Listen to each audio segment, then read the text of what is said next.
आपको जो रूम्स दिए हैं कंफर्टेबल है। अभी तो सिर्फ मतलब एक्चुअली हमको रूम्स जो मिलेंगे वो 10 बजे के बाद मिलेंगे। हाँ मतलब अभी हम लेकिन रूम पे नहीं जाएंगे, अपन दर्शन करने जाएंगे, 1 बजे तक लौटेंगे, तो तब हम सबको अलग अलग रूम्स मिल जाएंगे। अलग अलग मतलब एक कमरे में 3 लोग रहेंगे, तो वैसे 10 कमरे हैं। और जो स्टूडेंट्स हैं उनके लिए, स्टूडेंट्स और ब्रह्मचारीज के लिए अलग है 4 कमरे वाले हैं। तो वो सारी व्यवस्था 1 बजे हम लोग करेंगे जब हम लोग लौट के वापस आएंगे। तो अभी तो फिलहाल आपको सामान रखने के लिए और नहाने धोने के लिए व्यवस्था किया गया। वैसे रूम्स आपको साफ सुथरे लग रहे हैं, कोई दिक्कत तो नहीं? कंफर्टेबल है ना? It's okay. और बहुत ज़्यादा दूर तो नहीं लगा वहाँ से यहाँ पैदल चलने में? हाँ, क्योंकि पास में भी है, एकदम पास में भी है, लेकिन वो इतने अच्छे मतलब स्टैंडर्ड नहीं है, तो इसलिए हमने सोचा थोड़ा अच्छे अकोमोडेशन देंगे। वैसे अब बहुत सस्ते में भी यहाँ मिल जाते हैं, लेकिन हमारे में भी मिल जाता है नीचे। हाँ ठीक है, वो तो स्टूडेंट्स के लिए, लेकिन ये गृहस्थ डिवोटी है। तो कहने का मतलब यह है कि इसीलिए हम लोग थोड़ा डिसेंट रहना चाहिए बोल के वो वाला प्रेफर किए हैं। और प्लीज़ अपने मोबाइल्स को थोड़ा साइलेंट पे रखें, थोड़ा बीच में डिस्टर्ब ना हो। एंड और अभी 9 बजे सबके लिए प्रसादम भी है, तो 9 बजे हमको प्रसाद में जाना है। सुबह 9 बजे और दोपहर में 3 बजे प्रसादम का टाइम है। तो आज एकादशी है और आज से लेकर भीष्म पंचक शुरू हो रहे। भीष्म पंचक क्या होता है शॉर्टली मैं क्विकली बता देता हूँ, बट एक्चुअली हमारा लेक्चर का टॉपिक चैतन्य महाप्रभु के बारे में है, वो भी हम चर्चा करेंगे। तो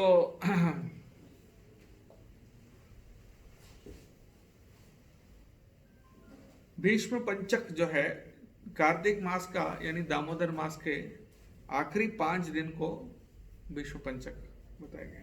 ये क्या है?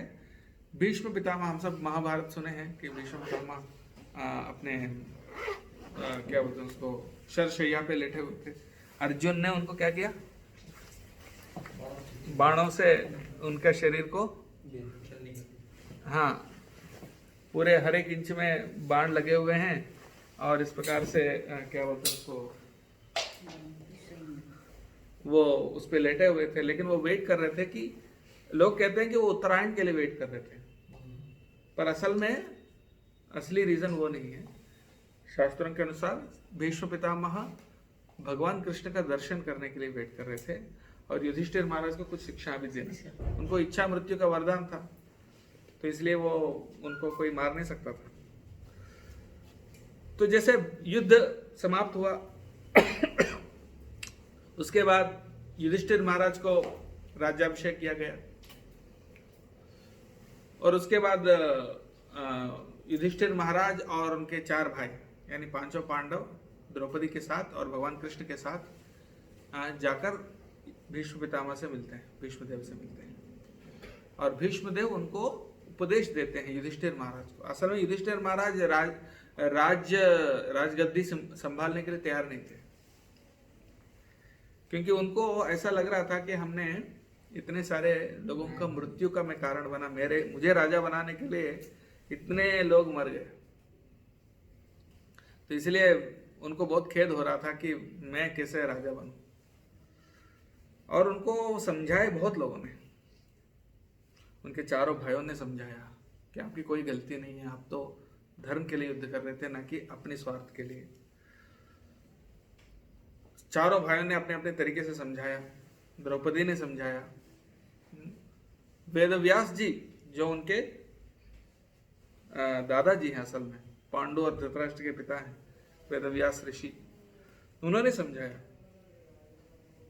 जहां तक कि भगवान कृष्ण ने भी समझाया, तो भी वो नहीं समझे। मतलब फिर भी उनको लग रहा था कि नहीं, मैं राजा नहीं बन सकता। उनका इतनी नम्रता थी। लेकिन आखिरी में जब वो भीष्म देव से मिले, तो भीष्म ने जब समझाया तब वो समझ गए। क्यों? क्योंकि भीष्मदेव असल में महाभारत का अगर चरित्र आप जानते हैं, तो असल में पूरा राज्य असल में किसका, भीष्म का ही था। तो उन्होंने प्रतिज्ञा लिया था ना कि मैं राजा नहीं बनूंगा उनके पिताजी के लिए। वो एक अलग कहानी है, उसमें अभी नहीं आएंगे। उनके पिताजी एक सुंदर स्त्री से विवाह करना चाह रहे थे, उनके पिताजी, जो स्त्री है उस स्त्री का पिताजी कौन थे? एक मछुआर थे। पर वो इसी शर्त पे माने थे कि आपका मतलब मेरी बेटी का जो बेटा होगा वही राजा बनेगा।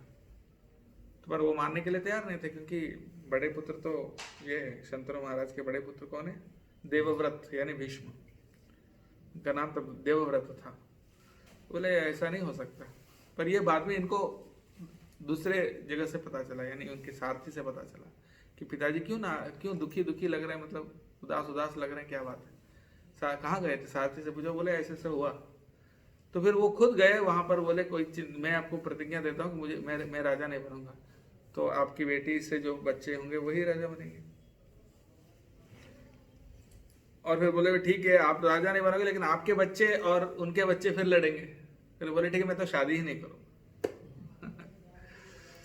तो इस तरह बहुत बड़ी प्रतिज्ञा ली, उनका नाम क्या हो गया? भीष्म। भीष्म प्रतिज्ञा मतलब बहुत भीषण प्रतिज्ञा लिया इसलिए। तो असल में उनका राज्य था, पर उन्होंने इन सब का दास्य किया। फिर वो एक अलग कहानी है उनका, चित्रांगद विचित्र वीर्य, जो पुत्र पैदा होते हैं उनका। अभी मैं उसमें डिटेल में नहीं जा रहा हूं, मैं बस मेन पॉइंट पे फोकस करना चाहता हूं कि भीष्मदेव अपने राज्य होते हुए भी उन्होंने सेवा किया। किनका? जो भी राजा थे, दुर्योधन, मतलब धृतराष्ट्र और उनके पुत्र दुर्योधन के सारे मतलब जो भी उन्होंने गलत काम किया उन सबको सहन करते हुए उन्होंने क्या किया? उनकी सेवा किया। तो इसीलिए भीष्म पितामह का जो जीवन है वो बहुत प्रेरणादायक था। बहुत प्रेरणादायक था, इसलिए उनका बात को मान लिए थे। किनने? युधिष्ठिर महाराज। जब भगवान कृष्ण ने भी समझाया तो भी वो नहीं समझ पाए, लेकिन जब भीष्म पितामह ने कहा कि नहीं, आपको राज्य संभालना है, तब वो समझ गए। और भीष्म पितामह जब भगवान कृष्ण को देखे थे तो उन्होंने सबसे पहले तो युधिष्ठिर महाराज को उपदेश दिए थे कि राजा का धर्म क्या है, क्षत्रिय का धर्म क्या है, अलग अलग धर्म के बारे में उन्होंने बताया। महाभारत में और रामायण में बहुत धर्म का बहुत डिटेल में वर्णन किया गया है। हर व्यक्ति का अपना वर्णाश्रम धर्म है कि नहीं? स्त्रियों का अपना धर्म है, ठीक है? पुत्र का अपना धर्म है, पिता का अपना धर्म है, पति का अपना धर्म है, पत्नी का अपना धर्म है, मित्र का धर्म है, राजा का धर्म है, प्रजा का धर्म है कि नहीं? तो ये सारे धर्म जो है बताया गया है। धर्म का मतलब वो धर्म नहीं हिंदू मुसलमान वाला। धर्म का मतलब ये क्या है? ड्यूटी, आपका जो कर्तव्य है। तो वो सब बताया गया है। वो भीष्मदेव उन्होंने उनको समझाते हैं, किनको? युधिष्ठिर महाराज। हाँ, और ये 5 दिन ये उपदेश होता है, और इसके आखिरी दिन में वो अपने भगवान कृष्ण का दर्शन करते हुए वो अपना शरीर त्याग देते हैं। तो ये जो 5 दिन है इसको भीष्म पंचक कहा गया है। कार्तिक मास का आखिरी 5 दिन होते हैं और इसको सबसे ऑस्पिशियस माना गया, सबसे शुभ माना गया। भगवान कृष्ण स्वयं बताते हैं, जो इस समय पर मेरा भक्ति करता है उसका क्या होता है? मेरा धाम का प्राप्त होगा।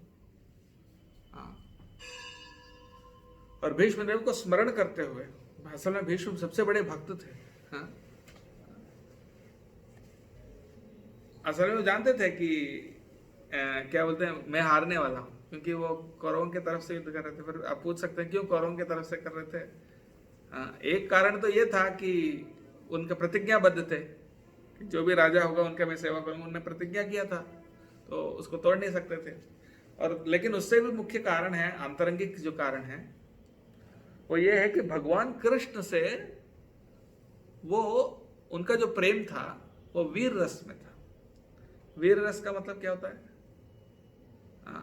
युद्ध करने का, लड़ाई करने का, प्रेम से, लेकिन प्रेम से लड़ाई करने का।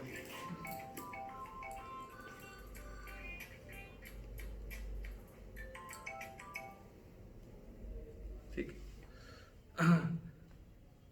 तो प्लीज प्लीज अपने मोबाइल्स को साइलेंट कर दीजिएगा। यानी भगवान से कौन लड़ सकता है? एक तो असुर लड़ते हैं, लेकिन कभी कभी लड़ने का मजा, कुश्ती करते हैं ना, कभी कभी राजा क्या करते हैं, मल्ल युद्ध हो, कोई भी युद्ध है, कभी कभी लड़ते हैं, मतलब प्रैक्टिस करने के लिए, या ऐसे ही मजाक, मतलब एक उसमें एक आनंद है। पर राजा का ही कोई नौकर होता है, कोई सेवक होता है, उनका ये जो विश्वस्त होता है, जो उनके साथ युद्ध करता है।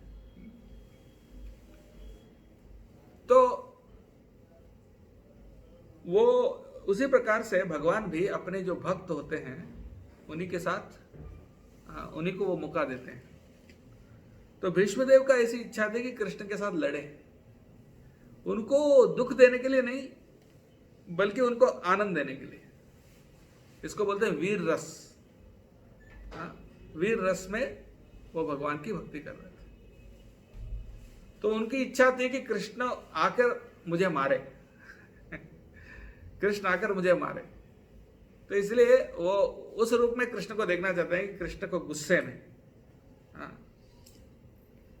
पर कृष्ण ने भी प्रतिज्ञा लिया कि मैं शस्त्र नहीं उठाऊंगा, युद्ध में शस्त्र नहीं उठाऊंगा, ऐसे प्रतिज्ञा लिए थे।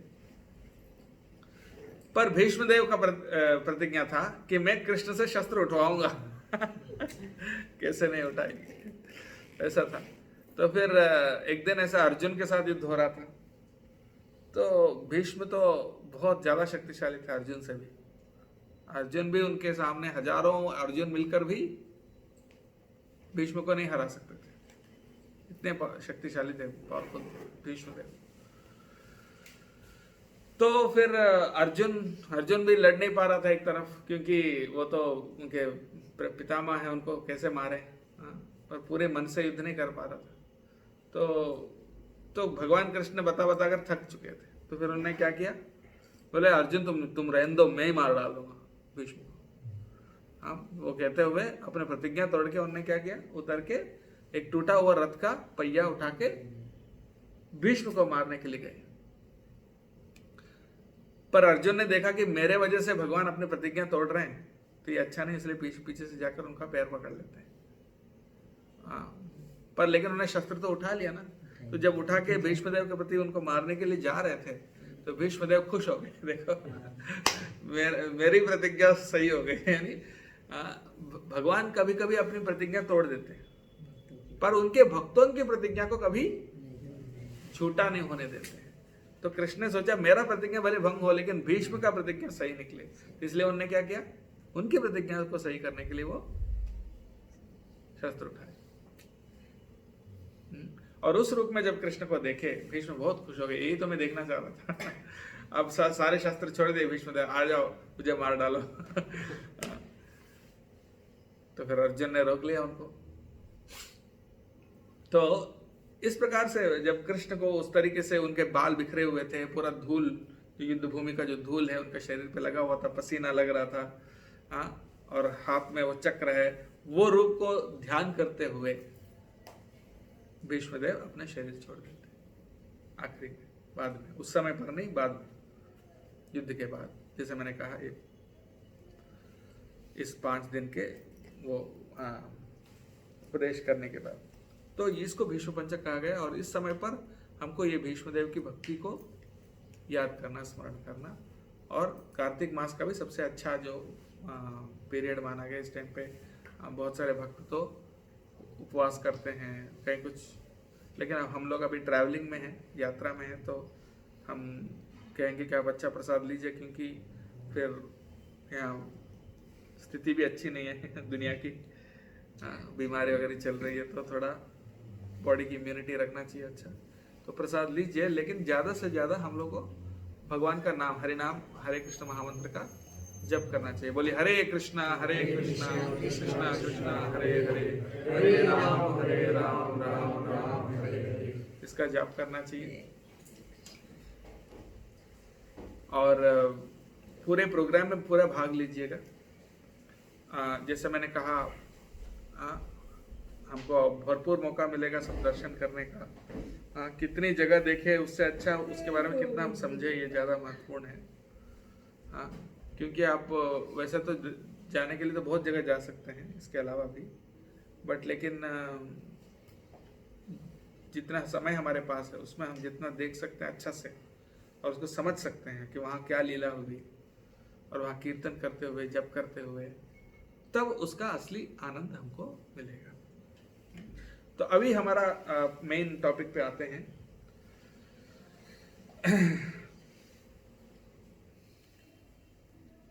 चैतन्य महाप्रभु के बारे में। चैतन्य महाप्रभु कौन है और वृंदावन के साथ उनका क्या कनेक्शन है। जैसे मैं कल बोल रहा था, वृंदावन क्या है? भगवान का घर है। क्या आप अपने घर में किसी को भी घुसने देते हैं? किसको आने देते हैं?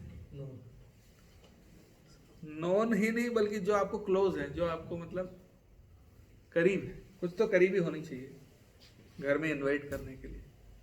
हाँ, तो भगवान को जो करीब है, यानी स्पेशली जो भगवान के प्रिय भक्त हैं, तो ये वृंदावन जो है भगवान का घर है। और वृंदावन की महिमा पहले अपने को समझना चाहिए। हम यात्रा में, तीर्थ यात्रा में बहुत जगह घूमते हैं, लेकिन वृंदावन की क्या विशेषता है? द्वारका जाते हैं, अयोध्या जाते हैं, काशी जाते हैं, बनारस जाते हैं, काशी बनारस जाते हैं, अपने उज्जैन भी जाते हैं, है कि नहीं? हम लोग इंदौर से हैं तो पास में उज्जैन भी है। और भारत में तो वैसे बहुत सारे तीर्थ स्थान हैं। बद्रीनाथ है, केदारनाथ है, और क्या क्या है, बहुत कुछ है, जगन्नाथपुरी है। ऐसे तो बहुत सारे तीर्थ स्थान हैं, लेकिन वृंदावन का क्या खासियत है? भगवान का निज धाम है, वो भी तो निज धाम है। बाकी द्वारका ऐश्वर्य है। अब ज्यादा टेक्निकलिटी में जाना है, ऐश्वर्य क्या हो सब समझाना पड़ेगा।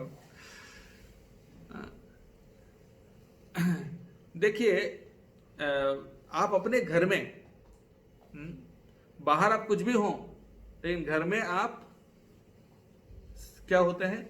सिर्फ एक फैमिली मेंबर होते हैं, कि नहीं? हो सकता है बाहर कोई व्यक्ति प्रधानमंत्री भी हो, लेकिन घर में आने के बाद वो प्रधानमंत्री रहेगा क्या? क्या रहेगा? जैसे नरेंद्र मोदी है, वो अपने घर जाएगा तो क्या उनकी माँ उनको जाके प्रधानमंत्री साहब आइए बैठिए ऐसे बोलेगी? तो घर में कोई प्रधानमंत्री नहीं होता है,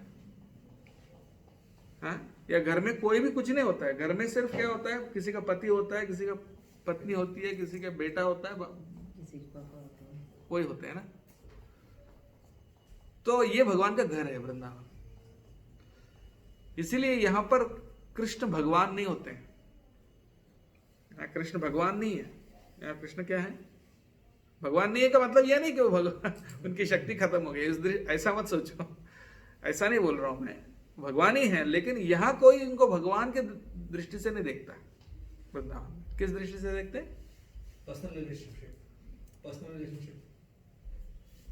हाँ, किसी का प्रेमिक है, किसी का लवर है, सखा है, हाँ, किसी का दोस्त है, किसी का बेटा है, हाँ? इसी दृष्टि से एक करीब एक संबंध में देखते हैं, हाँ, करीबी वाली रिश्ता जो होती है। तो ये वृंदावन का जो है खासियत है। बाकी आप द्वारका में जाओ, अयोध्या में जाओ, कहीं पे भी जाओ, वहां सब भगवान को कैसे पूछते हैं? भगवान है। हाँ? द्वारका में भी उनके रानियां हैं, और रानियां भले उनकी पत्नियां हैं, लेकिन वो भी कृष्ण को भगवान ही मानते हैं, भगवान जैसे ही उनको सेवा करती हैं। हाँ, सबको उनके अंदर एक भाव है कि ये बहुत बड़े हैं, हमसे, हाँ, हमसे बहुत बड़े हैं, परमेश्वर हैं। जब आप उनको परमेश्वर समझते हो, क्या उनके कंधे पे हाथ रख के घूम सकते हो? ये संभव नहीं है। तो परमेश्वर जब समझ लिया, अपने आपके मन में ये भाव आ गया कि ये परमेश्वर हैं, तो तुरंत हाथ जुड़ जाएगा, सर नीचे हो जाएगा। तो हम एक दास बन जाएंगे, एक नौकर बन जाएंगे। उनके साथ वो करीबी वाले रिश्ता संभव नहीं होगा। लेकिन वृंदावन में कोई, मतलब जो असली ब्रजवासी है उनकी बात कर रहा हूँ, जो भगवान के समय पर, जो भगवान जब थे, उनके जो पार्षद है ब्रजवासी, वो सब कृष्ण को बस अपने प्रिय, प्रिय नहीं बल्कि प्रियतम मानते थे। क्या? प्रियतम। प्रियतम मतलब सबसे प्रिय। प्रिय प्रियतर और प्रियतम होता है। प्रियतम मतलब सबसे प्रिय, वो मानते थे, है कि नहीं? तो ये सिर्फ फैसिलिटी कहां पर है? वृंदावन में। हरे कृष्ण। इसलिए मैं बोलता हूँ थोड़ा सामने आ जाइए, तो नींद कम आती है।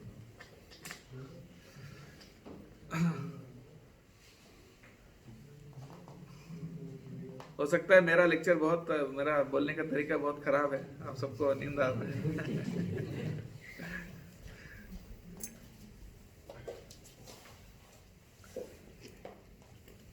तो भगवान को क्या मानते हैं यहाँ पर? कृष्ण को वृंदावन में प्रियतम मानते हैं, ना कि कोई भगवान मानता है। ठीक है? पर वो मानने के लिए आपको एक बहुत क्लोज संबंध होना चाहिए। तो वो क्लोज संबंध क्या सभी को मिल सकता है? नहीं। क्या हर व्यक्ति नरेंद्र मोदी को बेटा समझ सकता है? हर माता नहीं। ऐसा बहुत ही रेयर कोई होगा जिसको वो सौभाग्य मिलेगा, हर व्यक्ति को नहीं मिल सकता। हाँ। बाकी सब लोग तो उनको प्रधानमंत्री ही समझेंगे, प्रधानमंत्री हो करके ही उनको संबोधित करेंगे, है कि नहीं? तो इसी प्रकार से जितने भक्त हैं सब भगवान कृष्ण को भगवान ही समझेंगे। सिर्फ जो असली ब्रजवासी हैं, सिर्फ उनको वो अधिकार है, उनको वो हक है ऐसा समझने का, अपने प्रिय समझने का। लेकिन उस सर्कल में हम कैसे पहुंच सकते हैं? हम लोग वहां आ गए ना, भगवान के घर पे आ गए। तो घर पे किसी को कोई आता है बाहर से, तो कैसे आ सकता है? आपके घर में कोई आना चाहता है, कैसे आ सकता है? ऐसे ही मतलब जबरदस्ती आ सकता है क्या? फिर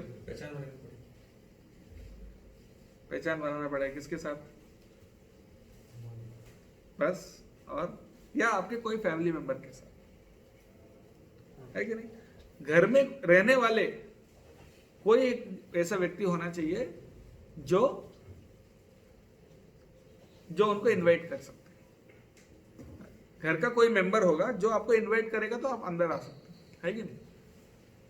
तो उसी प्रकार से आपको वृंदावन में प्रवेश करना है, तो कैसे प्रवेश होगा?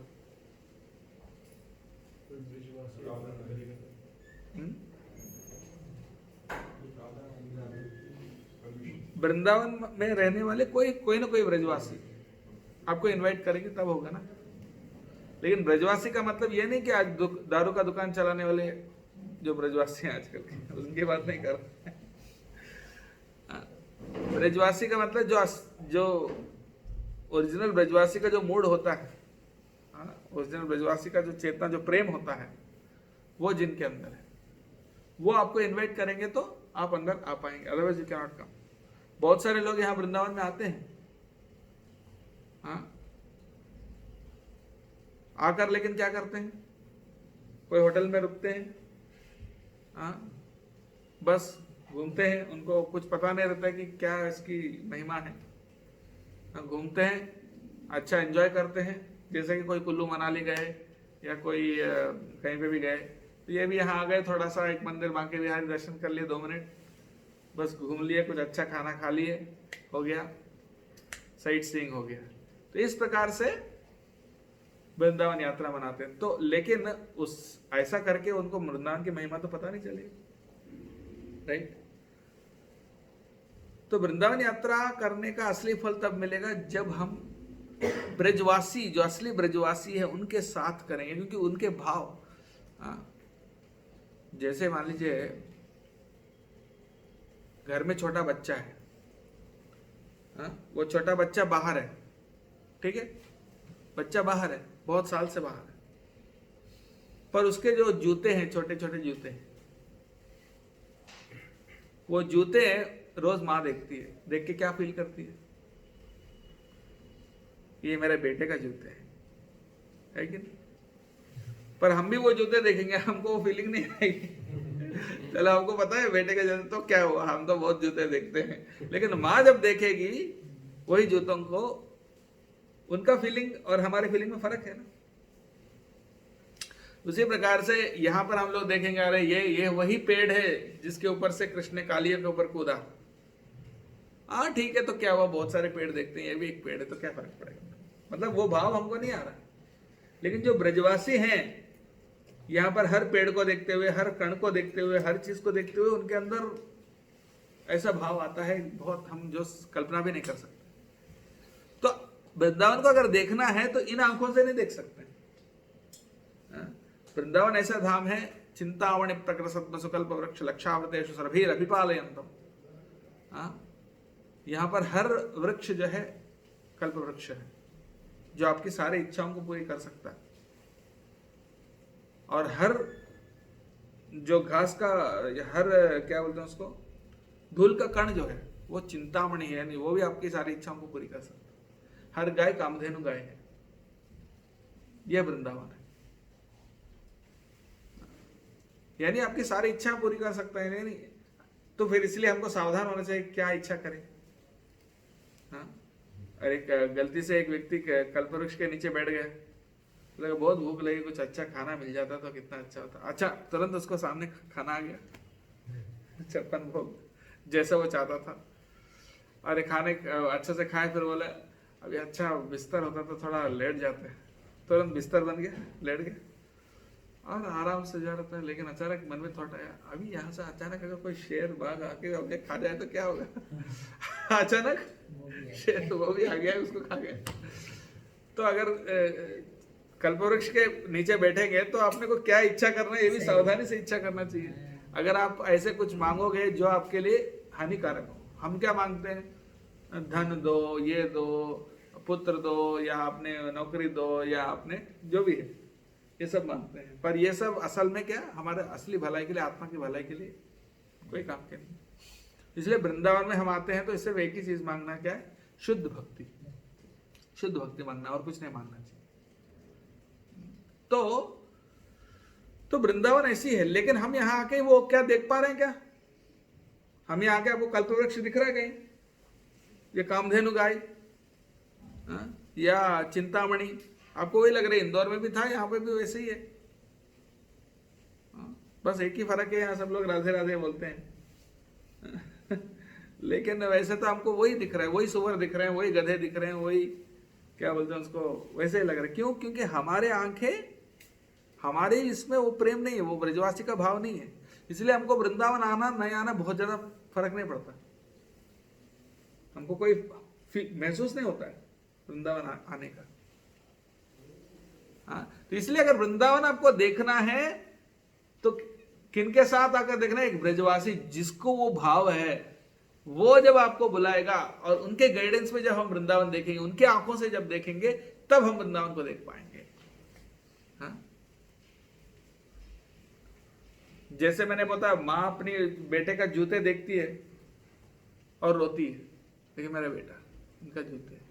अब उनके साथ बैठेंगे आप भी तो थोड़ा प्रेम आपको भी हो जाए उस बच्चे के साथ, क्योंकि उनके साथ रहते रहते उनके भाव हमको भी आ जाता है ना।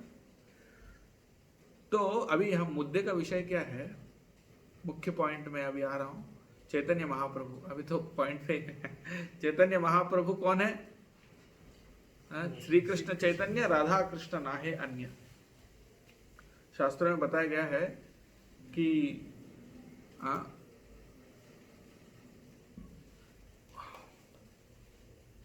राधा रानी का प्रेम जो है वो सबसे ऊंचा प्रेम है, जिनके साथ किसी और का तुलना नहीं है।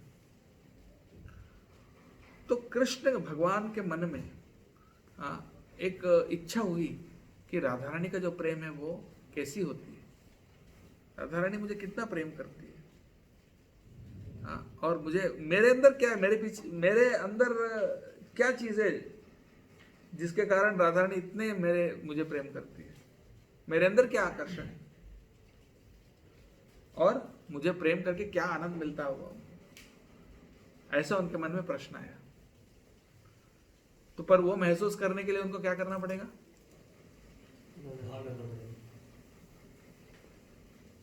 उनको खुद भक्त बनना पड़ेगा, क्योंकि भक्त हुए बिना आप भक्ति का रस का आस्वादन नहीं कर सकते। तो कृष्ण ने बोला कि मैं भी राधा रानी का भाव लेकर कलयुग में अवतार लूंगा। तो राधा रानी का भाव लेकर वो आते हैं कौन, किस रूप में? चैतन्य चैतन्य महाप्रभु के रूप में। तो चैतन्य महाप्रभु कौन है? कृष्ण ही है, लेकिन राधा रानी के भाव में है, राधा रानी के भाव में। और उसमें उनका एक और कारण क्या था आने का? इस कलयुग में युग धर्म क्या? हरिनाम संकीर्तन। 4 युग है ना, सत्ययुग, त्रेतायुग, द्वापर युग और कलयुग। हर युग में एक अलग प्रोसेस है भगवान को पाने का।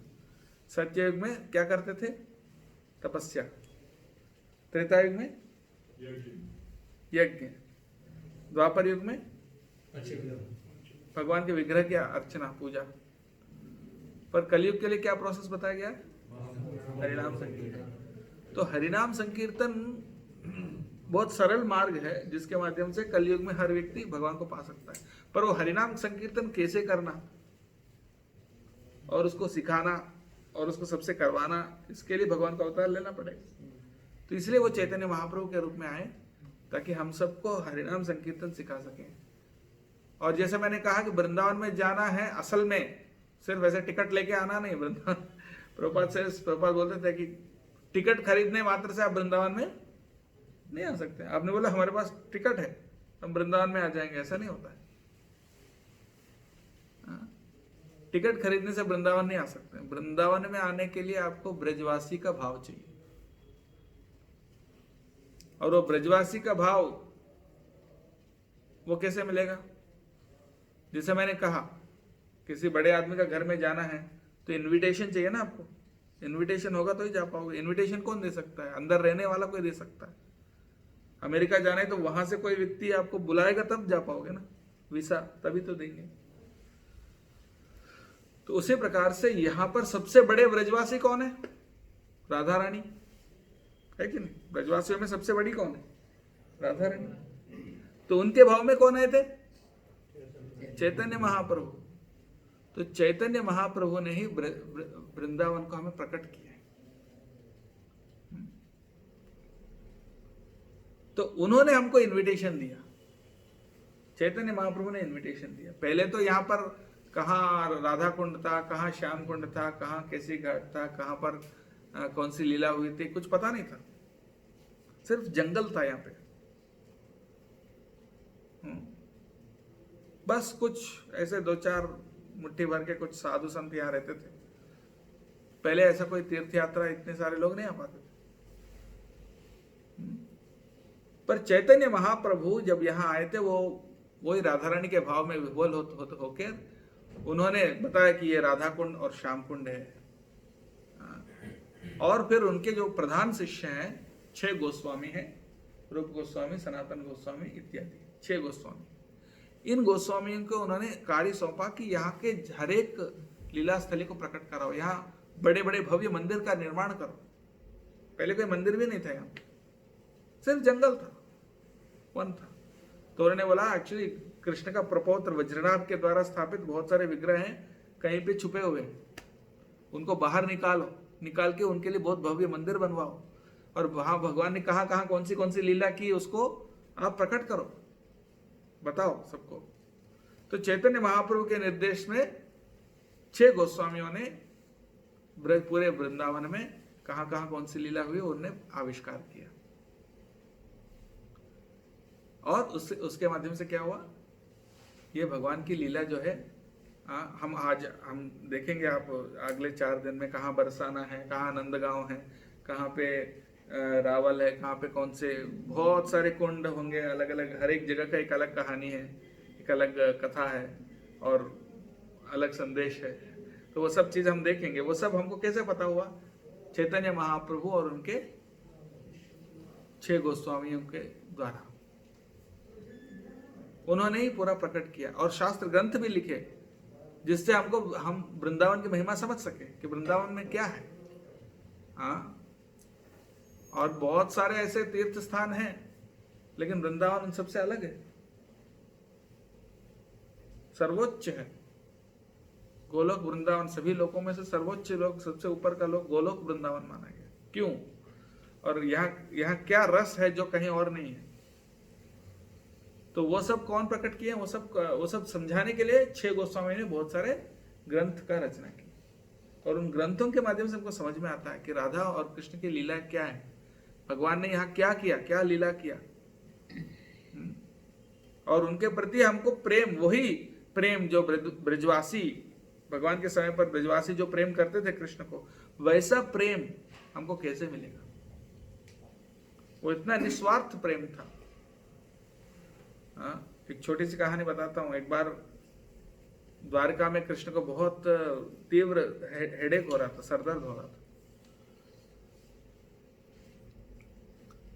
तो इतने सरदर्द हो रहा था कृष्ण को कि वो एकदम लोटपोट करने लगे, और फिर वैद्य डॉक्टर को बुलाए। वो आके देखा, ये तो कोई अजीब सी बीमारी है, मैंने कभी देखा नहीं आज तक, तो इसका क्या इलाज है ये भी नहीं पता मुझे। तो नारद जी भी आ गए, तो उनने पूछा क्या इलाज है इसका? कृष्ण बोला ये एक अजीब सी बीमारी है, इसका एक ही इलाज है, क्या? मेरे भक्तों का चरण धूल मुझे चाहिए। वो अगर मेरे सर पे लगाएंगे तो क्या होगा? मेरा सर दर्द ठीक हो जाएगा। तो नारद जी ने बोला ठीक है। तो पहले उनके रानियों से पूछे कि आप अपने पैरों का धूल निकाल के दीजिए, भगवान कृष्ण के सर पे लगाएंगे तो सर दर्द उनका ठीक हो जाएगा। तो रानियों ने कहा क्या बात कर रहे हो, हम कैसे अपने चरण धूल भगवान के सर पे दे सकते हैं? उनका चरण धूल हमें लेना चाहिए। हाँ, वो हमारे पति हैं, ऐसा करेंगे तो हम नरक जाएंगे। मना कर दिए। फिर नारद जी गए अलग अलग ऋषियों के पास, ऋषि मुनियों के पास, साधु संतों के पास, बहुत लोगों के पास, पर सबने वही जवाब दिया। पर आखिरी में जब वो आए तो कृष्ण ने बोला वृंदावन जाओ। तो वृंदावन गए, गोपियों से पूछे कृष्ण कैसे हैं? अरे नहीं, तबीयत खराब है, बहुत हाल खराब है। हाँ, क्या हुआ? सर दर्द है। तो इसका क्या इलाज है? बोले चरण धूल चाहिए।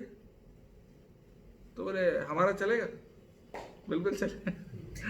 तो उनने कपड़ा बिछाया और बस सब ने अपने अपने चरण धुले। कृष्ण नारद जी ने कहा ये आप क्या कर रहे हो? आपको पता है बहुत घोर पाप है, इसके लिए आपको नरक जाना होगा, वो भी पता नहीं कब तक, कितने लंबे समय तक आपको जाना पड़ेगा, कोई ये नहीं। बोले कोई बात नहीं, हमको कोई परवाह नहीं है। कृष्ण का थोड़ा एक पल के लिए भी सरदर्द कम होगा तो हम हमेशा नरक में रहते हैं, कोई दिक्कत नहीं, उसका चिंता नहीं। तो ये होता है ब्रजवासियों का प्रेम। वो कोई मोक्ष पाने के लिए, कोई भौतिक लाभ पाने के लिए, कुछ भी पाने के लिए वो कृष्ण की भक्ति नहीं करते थे। तो वो प्रेम हमको कैसे मिलेगा? वैसा हम प्रेम कर सकते हैं क्या कृष्ण को? नहीं। वो तब कर पाएंगे जब कोई ब्रजवासी के साथ उनके गाइडेंस में हम भक्ति करेंगे, और किसी ब्रजवासी के इनविटेशन में हम वृंदावन में आएंगे और ब्रजवासियों के गाइडेंस में हम यहाँ भक्ति करेंगे, तो वो भाव धीरे धीरे हम लोग प्राप्त कर सकते हैं। तो वो फैसिलिटी चैतन्य महाप्रभु ने हम सबको दिया, हम सबको इनविटेशन दिया कि आइए वृंदावन में मेरे धाम में, और वही भाव प्राप्त करिए। और उन्होंने हमको सबको सिखाने के लिए 6 गोस्वामी को बताया, और परंपरा में श्रील प्रभुपाद जी जो हमारे इस्कॉन के फाउंडर हैं, फाउंडर आचार्य हैं, प्रभुपाद जी को भी वही निर्देश दिए थे। चैतन्य महाप्रभु के सेनापति हैं श्रील प्रभुपाद जी, तो उनको भी उन्होंने निर्देश दिया कि आप पूरे पृथ्वी में हर व्यक्ति को वृंदावन में लाओ, और हर जगह वृंदावन बनाओ। सिर्फ यहीं पे नहीं है, जहां पर भी इस्कॉन मंदिर है, जहां पे भी राधा कृष्ण का पूजा होता है, वो भी वृंदावन है। तो इसलिए इंदौर में भी एक छोटा सा वृंदावन है, इस्कॉन मंदिर है कि नहीं? तो कहने का मतलब यह है कि चैतन्य महाप्रभु ने वृंदावन में सबको बुलाया, इनविटेशन दिया, और वृंदावन को भी प्रभुपाद जी ने उससे भी आगे बढ़कर क्या किया? चैतन्य महाप्रभु ने क्या किया? सबको वृंदावन में इनविटेशन दिया, लेकिन प्रभुपाद ने क्या किया? वृंदावन को लेके गए बाहर, हर गांव में वृंदावन को ही लेके गए, हर गांव में वृंदावन बनाए, हर गांव हर शहर में। तो उन्हीं की कृपा से हम लोग वृंदावन में आ पाए और ये रस को समझ पा रहे हैं, और उन्हीं के प्रशिक्षण में हम लोग भक्ति करेंगे तो हम भी वही ब्रजवासी, असली ब्रजवासी बन पाएंगे। असली ब्रजवासी बनने के लिए जरूरी नहीं कि आप अपने शहर छोड़ दें, गांव छोड़ दें, यहाँ आ जाएं। असली ब्रजवासी बनने के लिए सिर्फ आपको प्रभुपाद जी के गाइडेंस फॉलो करना है। जैसे प्रभुपाद जी ने शिक्षा दिया, 16 माला का जप करो, 4 नियम का पालन करो, हाँ, इस तरह से सुबह मंगलारती करो, भोग लगाओ, भगवान को जो भी खाते हो पहले बनाकर भोग लगाओ, हाँ, भोग लगा के प्रसाद के रूप में ग्रहण करो, भक्तों की सेवा करो, एकादशी का उपवास करो, ये जो भी भक्ति का प्रोसेस बताया गया उनके गाइडेंस में, वो जब करेंगे तो तब हम वृंदावन का असल में देख पाएंगे। तो इसलिए चैतन्य महाप्रभु, अभी हमने समझा कि चैतन्य महाप्रभु कौन है, ये तो हम समझ गए। फिर नेक्स्ट टाइम क्लास में चैतन्य महाप्रभु की कुछ लीलाएं चर्चा करेंगे और 6 गोस्वामियों का भी लीलाएं चर्चा करेंगे। 6 गोस्वामी ने यहाँ पर क्या किया, उनका लाइफ कैसे था, हाँ, will discuss in more detail. ठीक है, यहीं पे विराम देता हूँ मैं। हाँ, और वो 6 गोस्वामियों का नाम याद रखिए कम से कम अभी शुरुआत में। रूप गोस्वामी, सनातन गोस्वामी, रघुनाथ दास गोस्वामी, रघुनाथ भट्ट गोस्वामी, गोपाल भट्ट गोस्वामी और जीव गोस्वामी। हर एक गोस्वामी के उनके जीवन हम चर्चा करेंगे आगे।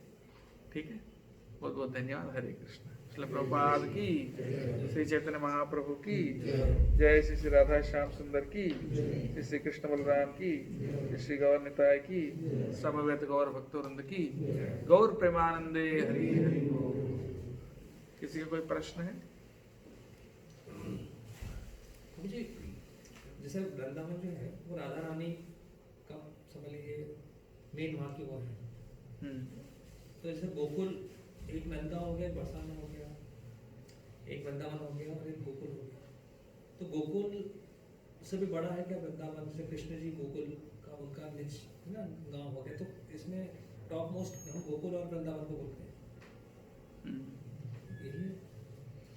नहीं, असल में गोकुल में कृष्ण को पहुंचाया गया है।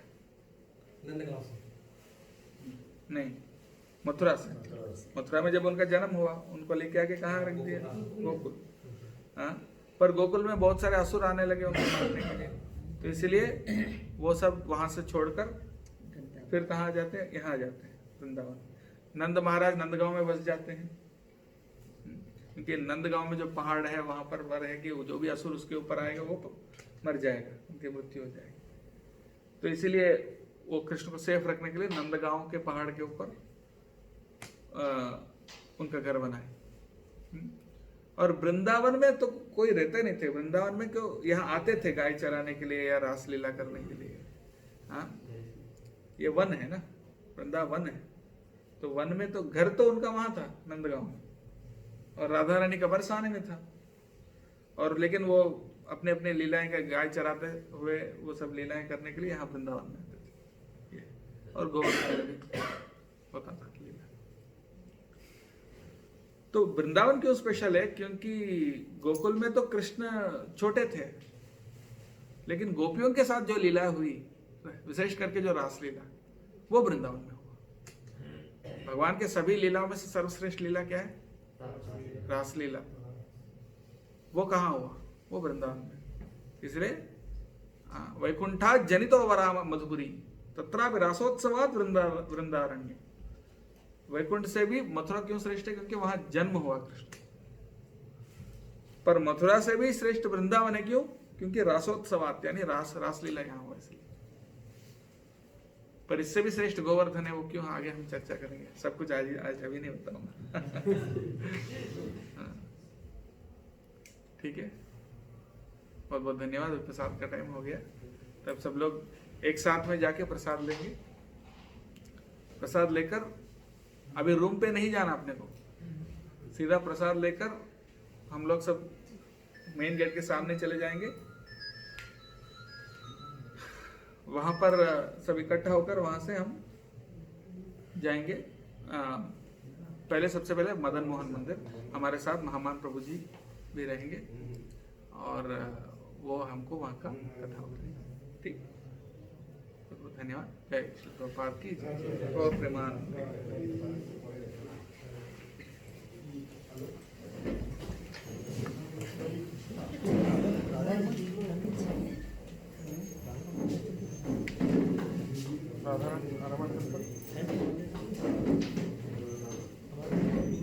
हाँ है।